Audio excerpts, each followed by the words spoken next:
Greetings, friends, and welcome back to the 3 Minute Horror Show. Once again, I am joined by Brandon from the Brandon vs. Movies YouTube channel, and we're going to do some more film analysis. Today, we are on the final episode of our Leprechaun series. We're discussing Leprechaun Returns from 2018. It is, you know what? Going into this one, I was like, I don't know, because you see that splash screen come up that says it's a sci-fi original, and I don't know if you've watched the reviews on my channel. I've done a lot of crappy sci-fi movies. They're real. Some of them are really bad. But then this one was directed by Steve Kostanski from Astron 6, the same guy who did Manborg and Frankie Frico and the new Deathstalker movie. and Kind of, Psycho Gorman, right? yeah, Psycho Or Gorman too. It's kind of unbelievable when you think about it, but I didn't know that right away. So I figured that out a little bit later, and I'll tell you when we get to it. But Brandon, why don't you kick us off on Leprechaun Returns? yeah, so this one, after the disaster that was Leprechaun Origins, this one did the whole thing, which usually I hate how they ignore previous installments of the series and they go back to a direct sequel to the original movie. That's what this one, pretty sure that's their intention with this one because it picks up with the same characters at the same location as part one, the Jennifer Aniston one. And this movie is actually really good. Yeah. It's I've seen lists that have this as the best one, and I can see it. I don't think it's my Hmm. favorite. One major, it's not even a major drawback, but it doesn't have Warwick Davis, and we've all come to love Warwick Davis as the Leprechaun. This new guy is really good. Yeah. He's just, it's like having Indiana Jones without Harrison Ford. Even Right. if it's good, it's a big piece of it. So it's kind of sad that he's not involved, but the movie itself is well done. Like it's kind of funny, it's entertaining. It has some gore, and it does pick up. We get to see Ozzy, the big fat dumb guy from the first movie. Hmm. Apparently, he still has the gold coin in his stomach after 25 years for some reason. But um, but basically, the leprechaun that we saw die in the well in the first movie is resurrected, and now a group of young women and their boyfriends arrive at this house because they're turning into some kind of like eco house where they live off the land with with no electricity or it's Yeah. Oh, like an off and the grid thing. like an off the grid type of thing. And the Hmm. leprechaun comes back from the well, and one of the main character is the daughter of Jennifer Aniston's character from the first movie, Hmm. and she grew up with her mom telling her these crazy stories about being attacked by a leprechaun to the point where the mom had to be locked up in an institution. So now this daughter comes there to live with these girls and realizes, holy shit, my mom was right. There is a leprechaun here. And the leprechaun goes about his business of killing them all, and it's really good. The Yeah. first time I watched it, I I think I just went in there and just kind of jaded that it wasn't Warwick Davis, so I refused to Um, allow myself to like it. yeah. But then I watched it again, and I'm like, yeah, this is pretty good. And then I watched it a third time just a couple days ago, and I'm like, yeah, this is actually really good. Definitely among the best ones in the series. It's the only direct sequel in the entire series. So it's the only one that actually ties back to a previous one, other than just in some sort of Easter egg or something like that. Like the between three and Leprechaun in the Hood, it's the same statue. Like that's more of an Easter egg kind of a connection. This one, it's a direct connection between the two. It is Ozzy, it is the guy who swallowed the coin, and it's the same actor who played him too. So that's pretty cool. Yeah. The other thing that I thought was really cool was that set, the house that they filmed this movie in, is the same house from the first movie, actual location wise. Yes, I wondered that did someone just own that property? They just went back I decades guess later and so. asked, "Hey, can we shoot here again?" Hmm. Yeah, maybe they bought it. Who knows? Maybe Steve Kostanski bought it because he loves Leprechaun. I don't know. Yeah. But yeah, so the problem that I had with this movie wasn't the fact that it wasn't Warwick Davis. Um, the only reason why this didn't get a higher score with me, and it does get a high score, the only reason it doesn't get a higher one is because I found the script kind of annoying. I found all of the characters kind of annoying, and they spoke in one of those really dated ways. The terminologies that they used and the words, the phrases that they used dated this movie. So it feels old when you watch it, even though it was only, well, 2018 is now almost 10 years ago. But it feels older just because of the way that they talked and the things that they said. the way that they behaved. Um, that was the real sci-fi movie bit of it for me, was the performances and the script. But the rest of it, holy smokes! I mean, um, we've seen now a leprechaun burst out of someone's penis, and now in this movie, we've seen a leprechaun burst out of Ozzy's stomach with the coin in hand. And when I saw the gore effects from that, I was like, holy shit, this is a sci-fi movie? I do with sci-fi movies all the time, and they're nothing like this.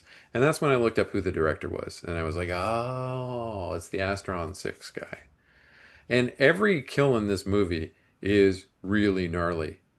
I mean, way more so than the last two movies for sure. I mean, maybe Origins, I'm not counting. I'm talking the actual mainline Leprechaun Yeah. movies. And that is because Steve Kostanski and Astron 6 are masters of making really gnarly gore effects with a very, very low budget. So they're really good at it. And there's a kill that's pretty early on where a solar panel slides off of a roof and cuts a guy completely in half horizontally, and you see both halves of him, and it comes up again later when somebody falls in the half, and it was really cool. Yeah, this one I'd say like on like if you take the other ones had sporadic good kills in them or interesting ones. But I think overall this one probably has just the best, like the most number in the same movie.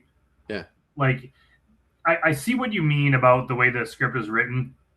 I think they were constantly, at least in my mind, they were on that edge of taking it too far. yeah, Whereas like a lot of modern movies are just so annoying. This one it was towing that line. It was like testing the limit, but not quite um, going past it. So I could live with it. And they did have some things I like. I thought they were going to do the whole thing where someone knows the leprechaun's real and no one believes them. And they did that very briefly, yeah. but then very quickly it's like, here's a picture of him. Holy shit, there he is. And it's like, it's like they knew that we were going to assume no one would believe them. Instead, they're just like, yeah, the leprechaun's just standing right there. So that was, I kind of like that. They kind of overdid the whole technology thing. And Yeah, it's kind of what makes that movie dated is that it's all about, hey, we have this drone and everything revolves around the drone. Hey, we have modern cell phones, smartphones. So a lot of the kills have to do with that. And they have multiple scenes of like, hey, taking a selfie with the leprechaun. It's like, yeah, come on, like that technology, it's part of our lives now. We don't make a big deal of the fact that it's part of our lives. And then as years go by, all of a sudden it looks dated because that technology is, we're so used to it, we have even better things now. yeah, Whereas the ones from 30 years ago, they kind of seem like they're newer, like they're not as dated because they're not like, look at my Commodore 64 computer. I'm going to look up. Like they don't do that, right? They just have the movie. So, but then again, it did give us a cool part where they're looking for the leprechaun with the drone, and then the drone's involved in a kill, and there's yeah, another pretty cool kill that involves running through sprinklers, and yeah. Very um, cool. yeah, there's a lot of good parts in this movie, and the characters were borderline annoying, Yeah. but I don't think they were as annoying as Back to the Hood or some of the other movies. This one, I think it was just a little better written, Hmm. and they were on the verge of going too far with it, but they didn't, at least in my mind. I don't know if I've mentioned it on this channel before in this series, but I used to watch that show Bones on Fox. It was like a crime procedural, but they were really, really bad for dating their show by explaining new technologies or really going on about things, making whole episodes about them.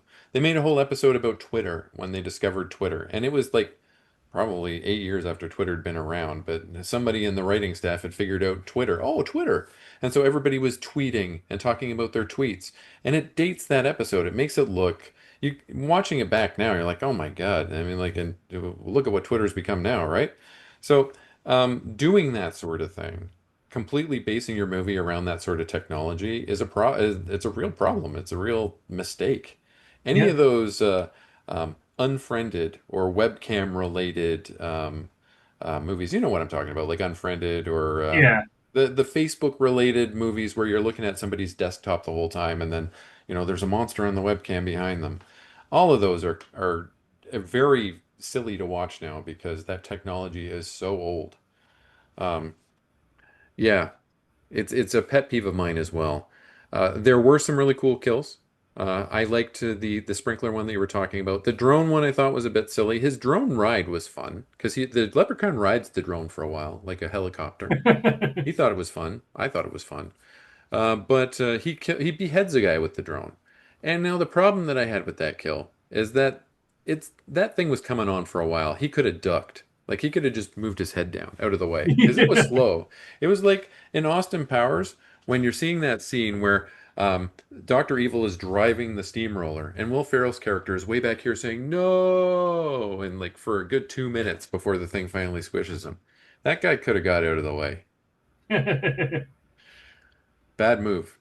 And he would have um, survived to see another day. I think they made up for it though with there's a part where they blow up the leprechaun, and then he comes back as like a whole bunch of tiny leprechauns. Yeah, They had more technology, more money at this point to really kind of do creative stuff that they couldn't before. I thought that was pretty cool. there were a couple of Evil Dead 2 nods in there.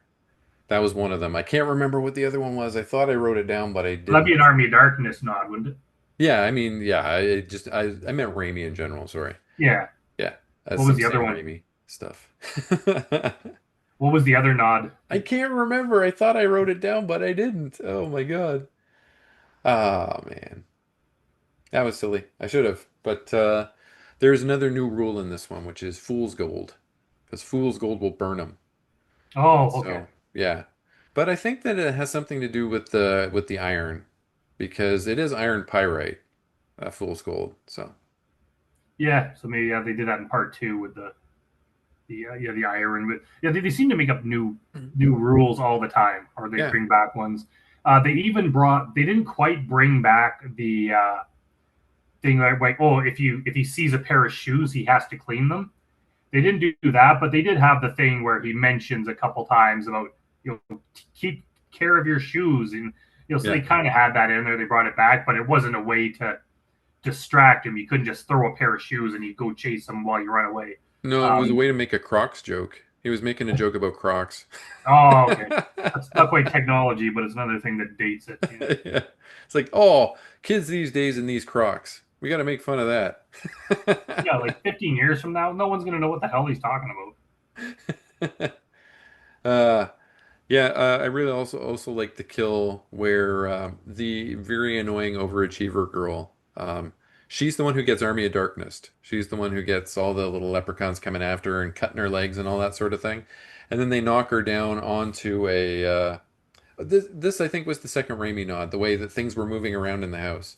And one of the statues fell and then turned itself up so that she would land directly mouth on top of it.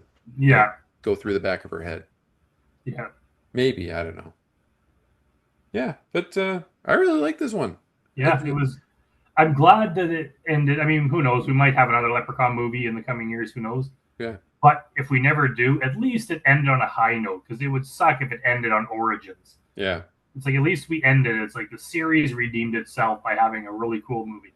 Hmm. And if you really, really want to appreciate it, watch it directly after you watched Origins, like I did. Yeah, yeah. Be It'll like, make it oh, seem this movie's much better. wonderful. Oh, I didn't mention it yet. The guy who did replace Warwick Davis in this movie, I agree with you. He is really good. I thought he was funny. He did all the rhymes. He was rhyming. His rhymes were funny. I thought he did a good job. He looked like a leprechaun. He looked Yeah, smaller than Warwick Davis, to be honest, too. he did good. It's hard because you have the other guy who's done 6 movies over the span of like 30 years, Yeah, and then you're the new guy who has one movie. Like it'd be hard for people to give him a chance, and yeah, people probably gave him shit, even though it's totally not his fault because he did a good job. yeah. But I bet you if he does 6 movies of his own, there's probably going to be a lot of people that would grow up with him and come to favor him Yeah. because like he did a really good job too. So yeah, you There's can't a fault him for it. there's a reason why Warwick Davis is the highest paid supporting actor in Hollywood. Yeah, Yeah. I yeah, looked that up. He is. It's yeah. I know. crazy. I was quite Yeah. surprised too. Yeah. All right. So what do you rate this movie overall, would you say? I have to. I don't know. I might even give it an 8. Yeah. Okay. Yeah. Yeah, I give it a high seven, low eight for sure. I'm gonna call it a seven though, because I don't Yeah. typically do the point fives or anything like that. Yeah. But I'm gonna give it a seven. I really enjoyed it. Thought it was good. A good cap to the series, I think. Definitely. Yeah. Hmm. And it sets the bar in a way. It sets the bar high for the next one, but it also shows that hey, if you're somewhat competent, you can make a good Leprechaun movie. So Yeah. if they do another one, hopefully they'll go this route instead of the origins route. There's a movie from Acrostar Productions coming out soon, called The Legend of Tinker Hell, which isn't necessarily featuring a leprechaun, but it is featuring a fairy Yeah. who does kills in a leprechaun style. And I know the guy who I'm friends with the guy who does the effects for it, and I have a suspicion that it's going to be a really good competitor to the Leprechaun Crown. Now Yeah. it's not going to be it's more of a competitor to Leprechaun the way it is now, not when it was theatrical, not when it was a big theater, multi-million dollar budget sort of thing. More of what you'd get along the lines of a Leprechaun movie now. Yeah. Yeah. Cool. Yeah, it'll be fun. All right, folks, that brings us to the end of the Leprechaun series, Leprechaun Returns. I hope you'll join us again for whatever it is that we choose to do next. I don't think we've decided yet, but it's going to Yeah. be cool no matter what we do. So come back then. Uh, give us a subscribe. You can click the subscribe button at the bottom of the channel or at the bottom of the video. It brings up both of our channels. It takes a couple of seconds to do. It doesn't cost you a penny. It takes a couple of seconds. And if you do that, you'll be notified when we do more cool stuff like this and the other things that we're up to. So please join us next time. Bye. Bye.